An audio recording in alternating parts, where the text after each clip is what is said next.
untuk bermanhaj salaf. Ini hukumnya adalah wajib. Wajib hukumnya bagi seorang muslim bermanhaj salaf. Bukan sesuatu yang dianjurkan. Ya, jangan dipikir boleh kita bermanhaj salaf, boleh tidak. Karena bermanhaj salaf hakikatnya adalah mengikuti ajaran yang murni yang dibawa oleh Nabi SAW itu sendiri. Ya, salaf itu artinya dan pendahulu kita. Ya, pendahulu kita yang paling terdahulu adalah para sahabat. Maka kita harus bermanhaj seperti mereka. Dan sudah kita sebutkan tadi kelebihan para sahabat. Bagaimana keutamaan mereka dari sisi bahasa, dari sisi pemahaman. Mereka nomor satu. Bagaimana kecintaan mereka kepada Rasulullah, mereka nomor satu. Belum lagi amalan. Para sahabat itu kalau sudah mengetahui sesuatu, mereka amalkan, Bu. Ummu Habibah, istri Nabi SAW.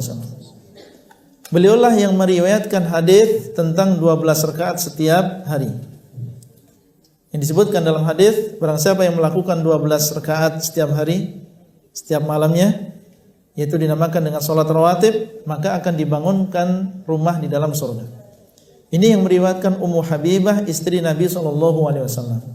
Dan hadis ini sahih diriwayatkan oleh Imam Muslim. Beliau sebagai seorang istri, kelebihannya beliau mengetahui apa yang dilakukan oleh Nabi di rumah. Nabi gimana sholat rawatib? Karena saat itu beliau rawatibnya bukan di masjid, tapi di mana? Di rumah. Beliau kalau sebelum subuh 2 rakaat. Ya, sebelum zuhur 4 rakaat. Pulang dari zuhur beliau sholat lagi di rumah, dilihat 2 rakaat.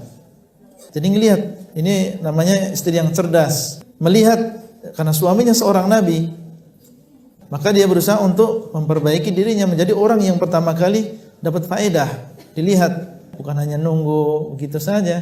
Ya, ngelihat bagaimana dia beribadah. Ketika pulang zuhur, sholat 2 rakaat.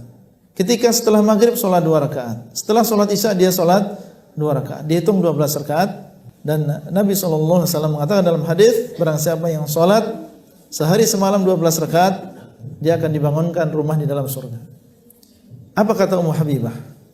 Beliau mengatakan, aku tidak pernah meninggalkan 12 rakaat ini semenjak aku mendengarnya dari Rasulullah SAW. Jadi semenjak pertama kali beliau mendengar tentang keutamaan 12 rakaat itu, setelahnya beliau enggak pernah meninggalkan. Setiap hari beliau jaga. Eman-eman, ya, sayang, sudah mendengar dengan telinganya sendiri, kemudian sunnah ini beliau tinggalkan. Enggak, beliau tidak mengatakan sampai saya tidak meninggalkannya semenjak saya mendengarnya. Jadi enggak pernah beliau tinggalkan, padahal beliau seorang wanita, Ummul Mukminin. Tapi kalau sudah mendengar hadis, meskipun hanya satu hadis, beliau amalkan. Dan banyak lagi contoh-contoh yang lain yang jelas mengikuti para sahabat. Ini adalah sebuah kewajiban dan ini adalah cara kita untuk bersatu di dalam agama. Tidak ada jalan keselamatan bagi kita kecuali mengikuti para sahabat. Hadis tentang perpecahan umat, semuanya masuk neraka kecuali satu golongan. Ternyata golongan tadi sangat erat hubungannya dengan para sahabat. Karena mereka berjalan di atas jalan mereka, yang mengikuti sunnah mereka, ya, ini yang selamat.